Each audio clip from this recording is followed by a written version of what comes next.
with the speaking program in a couple of minutes. Thank you for coming.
Welcome to the W Challenge.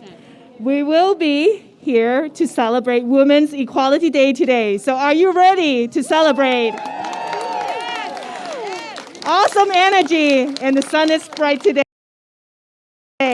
So now I will pass the mic to our MC for today, and also one of the co-founders of the W Challenge, San Francisco City Administrator Carmen Chu.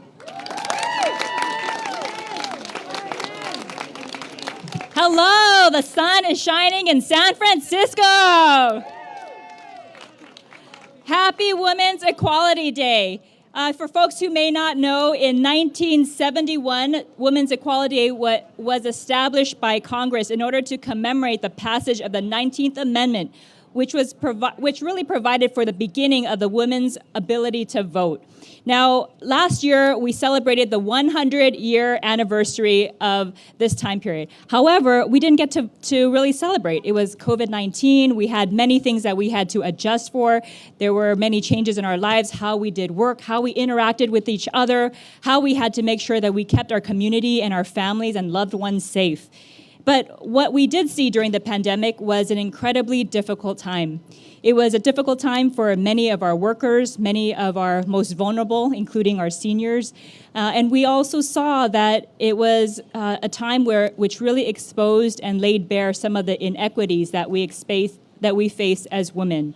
Women, we saw, had greater levels of unemployment during this COVID-19 time, greater economic instability, and often being many times the primary caregivers of family, whether it's elderly in our families or our household or young children, also having to make some of the most difficult trade-off decisions about caring for their loved ones during this time period or going out to work. And so it was especially during this time, during COVID-19, that we see just how important it is to not only make sure we continue to recognize Women's Equality Day, but also continue to support efforts like this, the W Challenge, that really seeks to uplift the voices of women. We know that when women vote, when women participate, things can change.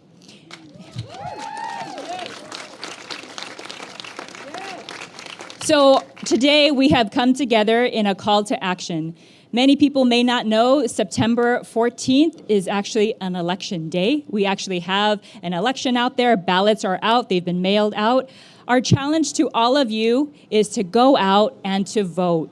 Please make sure that you do that civic engagement, that participation, deciding the future of your city, your community. It's so important not only for you to vote, but let's make sure that we also get the people around us to get up, to step up, to vote as well. And so today we have a number of speakers who are here who are just amazing, amazing leaders in their own right. I'm going to be recognizing a number of folks who have joined us today, but of course, one of those most amazing leaders that we've gotten today is our very own Speaker, Nancy Pelosi.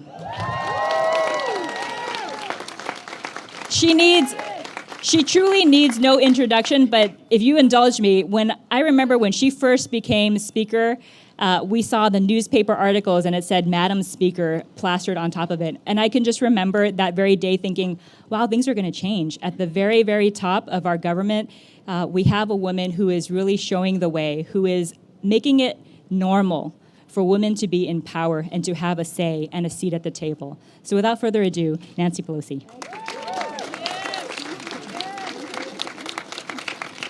Thank you very much, Carmen. I accept your kind words on behalf of the House Democrats who had the courage to elect a woman Speaker of the House when it was new. I've seen Carmen in this W Challenge rise up in the ranks from one position to another. Thank you for your great leadership as well. It's an honor to be here with you and the mayor and Malia Cohen and Supervisor Stefani, who represents the district I live in here, Kimberly Ellis, Alison Goh, and of course, Carmen Chu. It's great to be here with you. I just have some special guests with me today. Of course, my daughter, Christine, who has on her purple and white, which she always wears. And two of my college roommates from Trinity College, Washington, D.C., Rita Meyer and Celia Haggerty. And I have on our scarf from the college. Imagine that it was purple and gold, the colors of the suffragettes, Rita and Cecilia, who are with us today. I'm honored they're here to get a taste of San Francisco and how enthusiastic we are about women. 101 years ago, after fighting, marching, struggling, starving, being starved, women gained the right to vote, won the right to vote. The newspapers at the time said women given the right to vote. That could not have been further from the truth. It was a big fight, and it was historic, and it was transformative. Here we are 101 years later, women in positions of high responsibility, but an attack on the right to vote that is happening in our country. A few days ago, on Tuesday, in the House of Representatives, under the leadership of Terry Sewell, a woman from Selma, Alabama, we passed the John Lewis Voting Rights Enhancement Act to offset the damage that the courts are doing to the right to vote. And in doing so, we also need the Senate to pass it and to pass H.R. 1, which is legislation to overturn the voter suppression laws that are being enacted across the country, not only to suppress the vote, but to nullify the vote. So we have important work to do. We have important work to do. And as Carmen said, we have an election coming up in California in just a couple of weeks, and we must all vote in that election. Okay, so let's talk about what a difference it makes. People always say to me, how exciting was it to be up there with Nancy Pelosi, Speaker of the House, and now the Vice President of the United States, Kamala Harris, standing behind Joe Biden when he made his speech, when he made his State of the Union, his message to a joint session of Congress. But of course it was exciting, and all the pride we take in Vice President Harris, that's for sure. But what was really important was the speech he made. It wasn't about women standing behind him. It was what we were doing for women going forward. And he made a speech that is our fight right now, and as Carmen said, where women have made the difference in supporting a Build Back Better agenda. Build Back Better for women. Build Back Better for women. We have child care, child tax credit, family and medical leave, paid family and medical leave, universal pre-K, child tax credit. Did I say that again and again?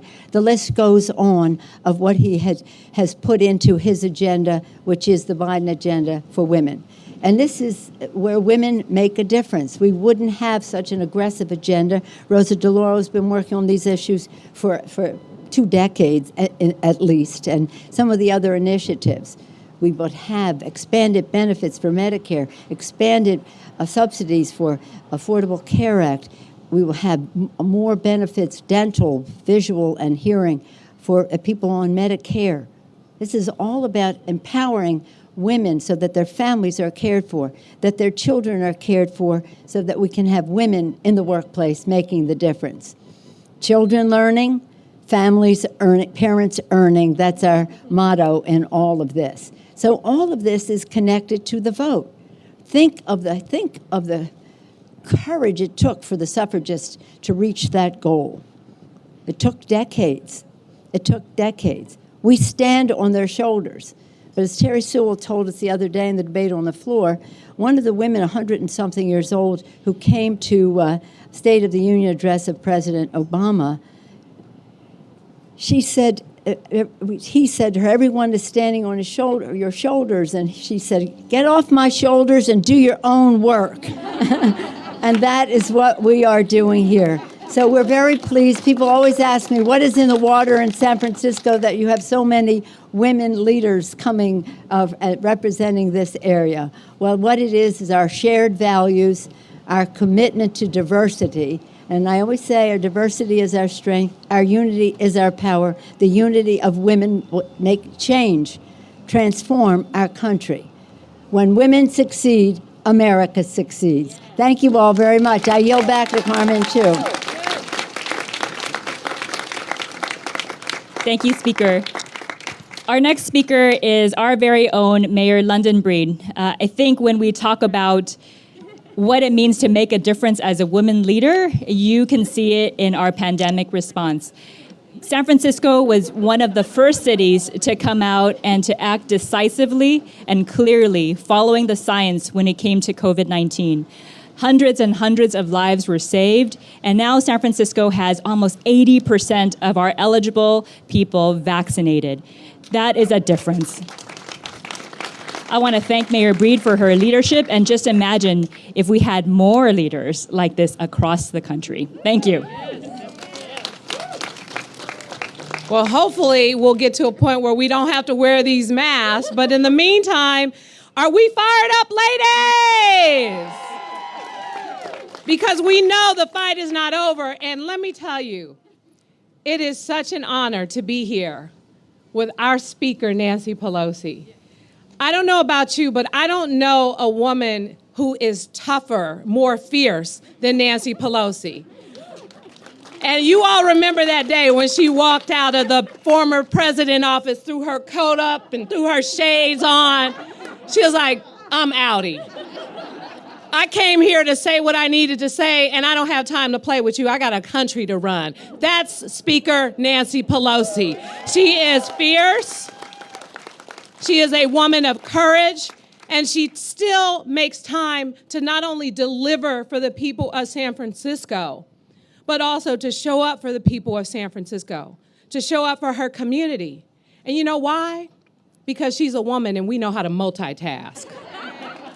We know how to we'll cook you dinner, do the laundry, save the country, all at the same time. She raised like 5 kids while she was running for office with a baby on her hip while she's asking for your vote. That's our speaker, and that's women in general. It's what we do. It's why women make such great leaders. And as we celebrate the fight that Madam Speaker talked about to ensure that women have a seat at the table, that we are able to vote and make our own decisions, today is a chance to recommit ourselves to what has happened in the past. Today, we show up with our ballots so that our voices are heard, so that regardless of who is in office, they know that they are accountable to women and what we care about. We know that there continues to be work around policies and investments, but we want to make sure that we remember this day to recommit ourselves to the fight that we know still continues for equal pay, the fight that still continues, so that we can have lactate stations for women in the workplace, so that women are appointed to boards and commissions, so that we are in industries, so that women are in industries that typically they are not. Today I did a groundbreaking, 200 new affordable housing units in San Francisco. And I was so proud of my friend Lori Dunn, who is leading in the construction industry. She was leading and championing this project, an industry predominantly dominated by men. We know that here in San Francisco, we celebrate our diversity, and part of our diversity is ensuring that women are on boards and commissions. We have had a setback, yes, on the Board of Supervisors, Supervisor Stephanie. But we also know that with those men, we have to make sure they are held accountable to support the things that Supervisor Stephanie continues to push forward. We are grateful to our City Administrator, Carmen Chu, for her continued work to bring this challenge to the forefront. And we want to continue to recommit ourselves and to remind people today is a day for uplifting and celebration. Yes, challenges continue to persist. Work continues to get done. And before I just noticed an extraordinary woman and a few other women I want to take an opportunity to acknowledge. We talk about my leadership on COVID, but my leadership had everything to do with having a strong team of women leaders in this city who helped pave the way to make the hard decisions to help save lives. And one of those women is standing to my right, Mary Ellen Carroll, who's the head of the Department of Emergency Management, as well as our fire chief, who's behind me, Janine Nicholson. A number of doctors, including Dr. Baba and Dr. Susan Phillip, and so many other extraordinary women who continue to lead this city, who continue to keep us safe. Today is a celebration. Today is a reminder of work that needs to be done. And today, as you hear from some other inspirational women, Madam Speaker, we are going to continue to make sure that we rededicate ourselves to getting out the vote, to getting women elected, to holding politicians and others accountable to do what is best to make sure that we are serving the people. You have been an extraordinary example of that. We honor you, we thank you, and we thank all the men who are here today, Chief, and others who continue to uplift and support women in all the work that they do. Thank you all so much for coming. Have a wonderful celebration.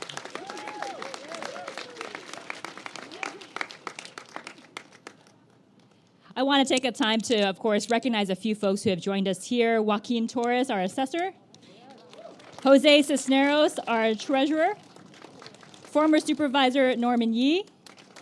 Of course, Catherine Stephanie, who we'll hear from just in a little bit. But we also have a number of other departments that we're going to hear from also in a bit too. But I do want to introduce our next speaker, who is, of course, none other than Malia Cohen, former member of the Board of Supervisors representing District 10 here. Fierce woman leader, new mom, but also making history as the first Black woman to serve on the California Board of Equalizations. Malia Cohen. Thank you. Thank you. Good afternoon, everyone. Good afternoon, ladies. And good afternoon to the fellas who love the ladies. Love the ladies and support the ladies. Well, we are here to celebrate.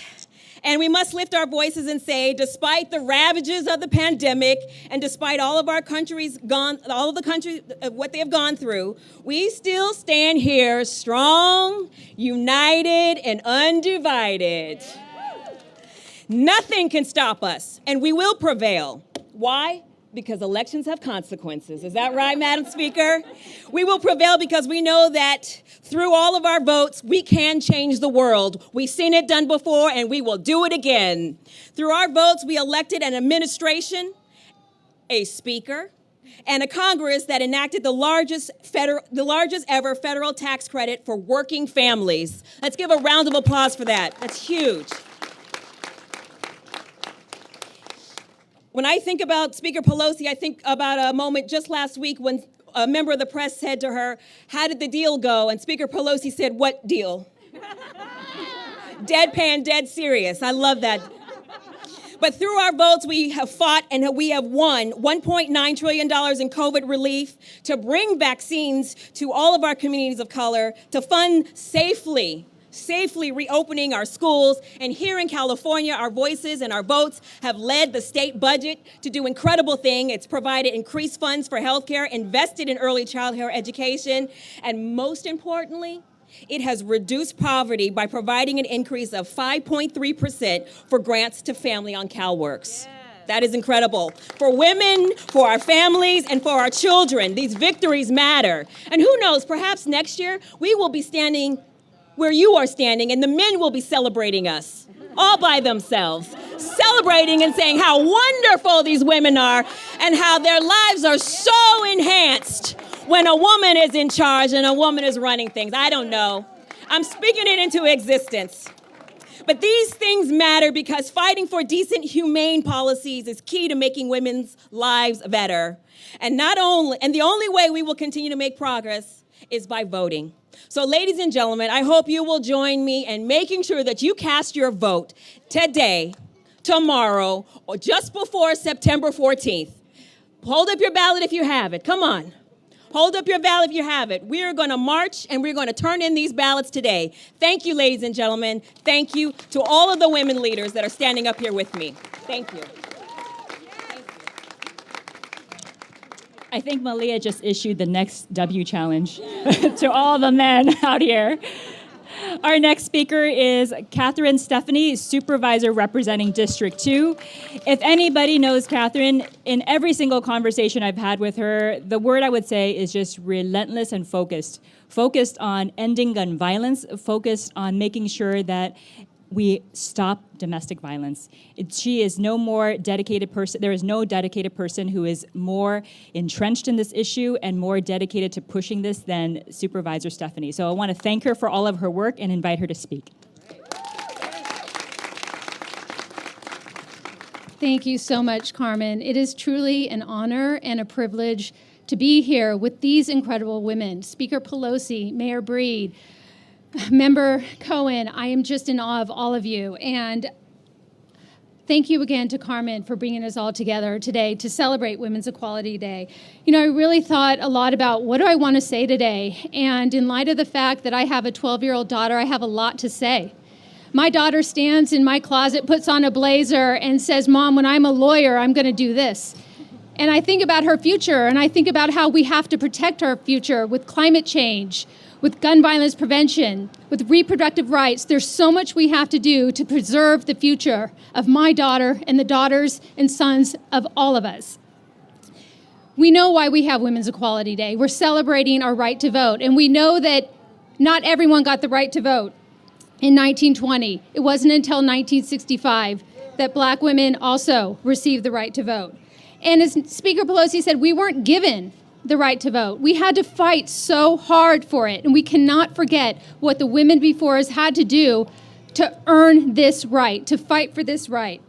So we come together today to honor that, and we not only come together today to honor those women who went before us, but to shine a light on the inequality that we still suffer today.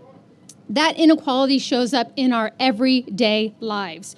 We know, particularly women of color, still do not get the pay we deserve. We are not equal to men when it comes to pay. And paying women, especially those, paying women equally could cut poverty rates in half for employed women and bring millions of children out of poverty. We work for less and we do twice the amount. I know that's true in my house. It's as if someone makes dinner and they get an extra credit button, but I didn't say that out loud. Women accounted for 100% of lost jobs in December 2020, while men had a net gain in employment. We know that domestic violence has skyrocketed during the pandemic as women were in lockdown with their abusers. And I'm also surprised to hear even locally with domestic violence, prosecutions are not what they should be. And attitudes that victims need to agree to prosecution before we do anything is absolutely wrong. It's 1950s thinking. In 2018, the United States was named the 10th most dangerous country in the world for women. And that's because of domestic violence. And that's because of our gun violence epidemic. And who do you think is on the front lines of fighting both those issues? Women. Yes. So how do we honor the foremothers and all those who have paved the way? And I can tell you what we don't do, and this is what is keeping me up at night. We do not pave a way and create a pathway for California's leading misogynist to become governor, and I'm not going to say his name, but I am going to say some of the things that he says. We must stand together and vote no on this recall. Too much is at stake. We cannot afford to be complacent. Women, you just cannot afford to be complacent right now. The leading candidate to replace the governor who everyone's talking about does not care about women and does not care about the issues we care about. You know what he says about women? And I quote, "Women know less than men about political issues, economics, and current events. Good news for Democrats, bad news for Republicans. For the less one knows, the easier the manipulation. Well, I'll tell you, I'll take him on any day. And so will all these women. He also says glass ceiling, what glass ceiling? Women exaggerate the problem of sexism. Oh, do we? He compared single mothers on welfare to stray cats. He says women exaggerate violence against women and domestic violence for the political gain of feminists. In January 2017, he tweeted that women taking part in the Women's March were too unattractive to be sexually assaulted, and he also mocked women attending the march as obese.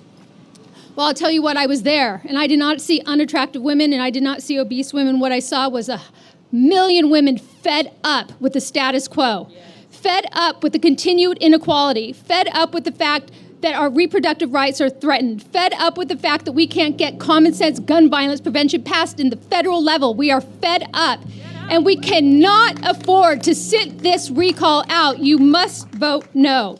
We need to harness that energy that I saw in 2017 and show up to the ballot. We must.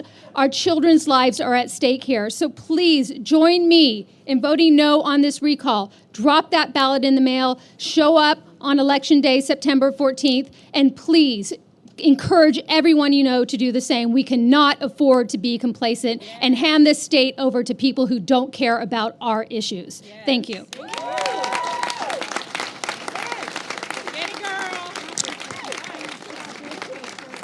Please join me in another round of applause for Supervisor Stephanie. Thank you so much.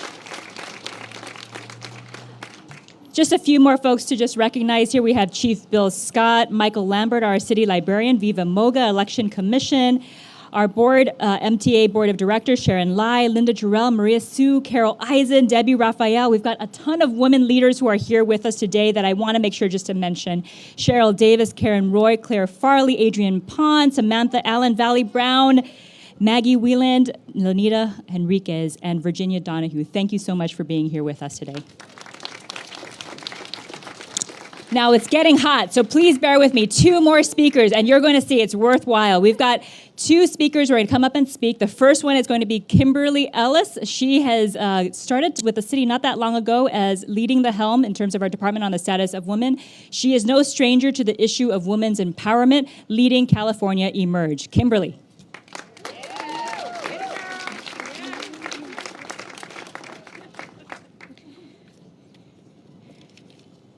Each time a woman stands up for herself, without knowing it possibly, without claiming it, she stands up for all women. Those, of course, were the words of the incomparable Maya Angelou.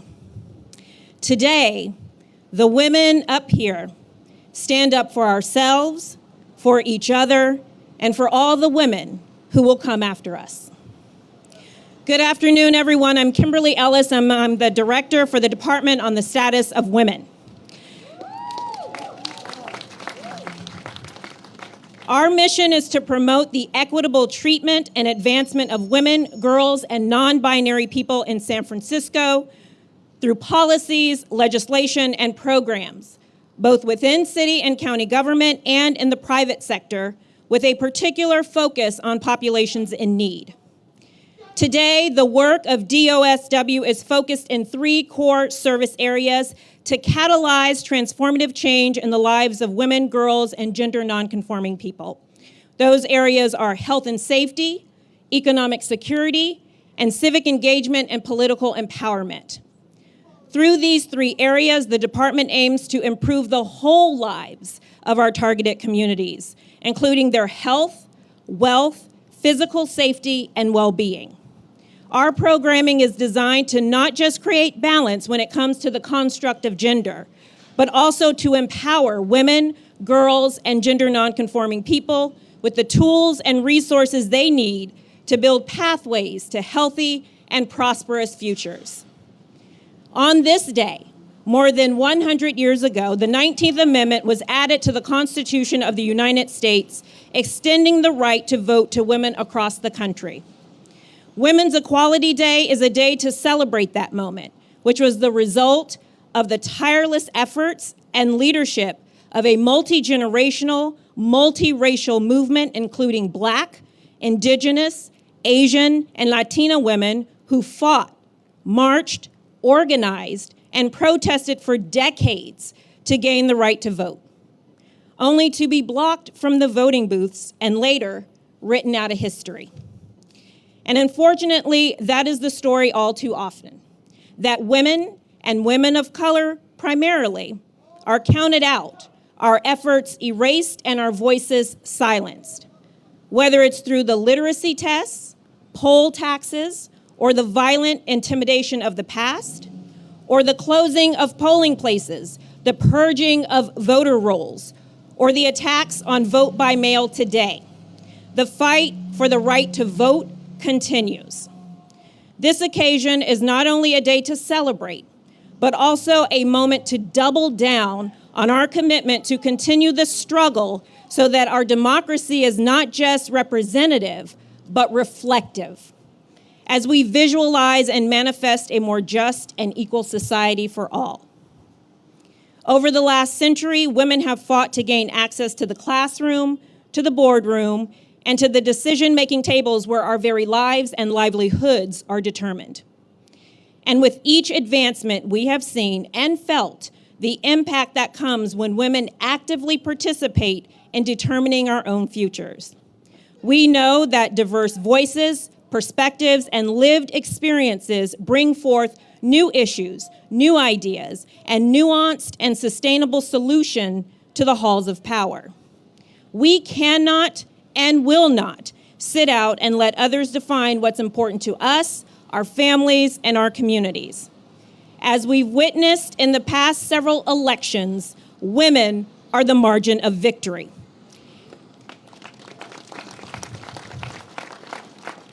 And to reiterate what our illustrious Speaker of the House, Nancy Pelosi, always reminds us of, when women succeed, we all succeed. And when women vote, we all win. In honor of our foremothers and our sisters in the struggle, I join my colleagues and fellow women leaders here to urge you to make your voices heard and cast your ballot today and no later than September 14th in the upcoming special election. Happy Women's Equality Day to all. Thank you and good afternoon. All right, ladies, are you ready for your last speaker? Are you ready for your last speaker? All right, it's hot because voting's hot, everyone. Alison Goh, who is the SF president of the League of Women Voters.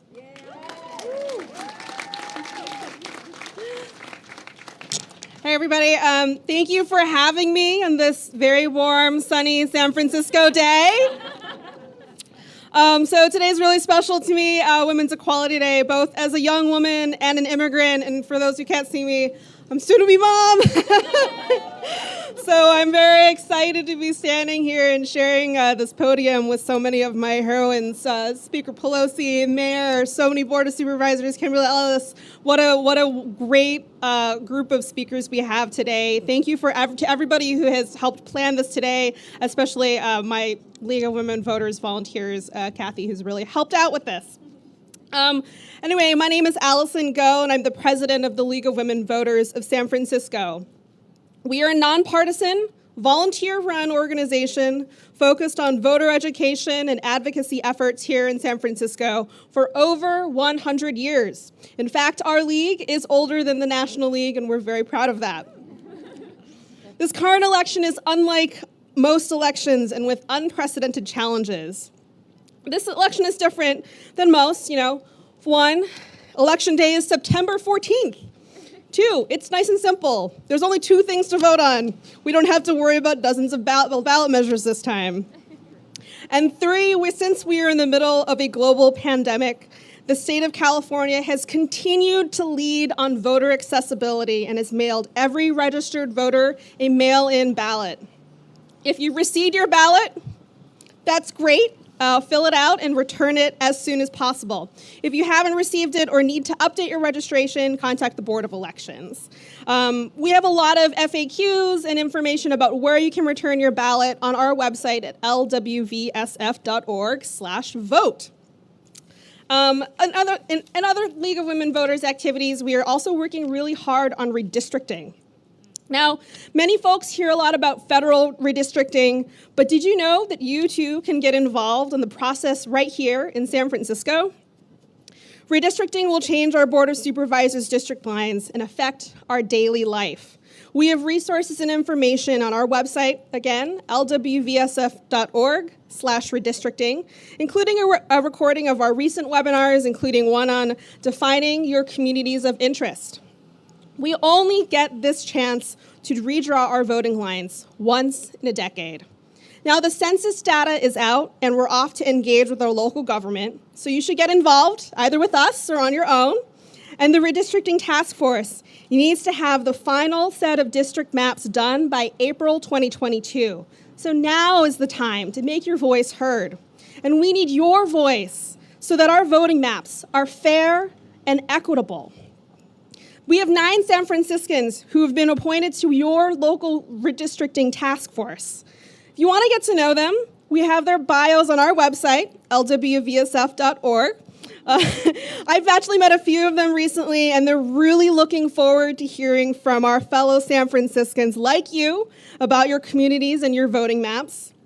If you've ever walked down the San Francisco street and thought about how one side of the street is on one district and the other is on a completely different district, or maybe there's a part of your own neighborhood that you think looks, feels, and identifies as your community, but for reasons unknown to you is in a completely different supervisorial district, these are things you can tell the Redistricting Task Force.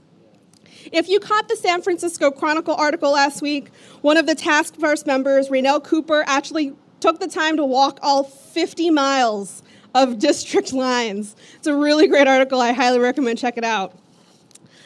So just to wrap it up, just a friendly reminder, turn in your recall ballot by September 14th. And then get involved with local redistricting. Thank you for having me. Thank you for all of our speakers. Happy Women's Equality Day.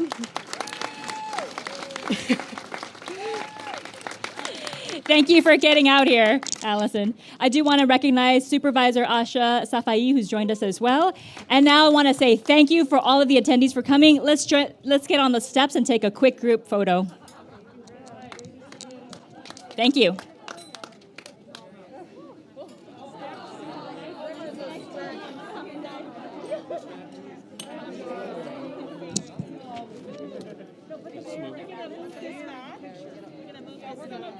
Move this.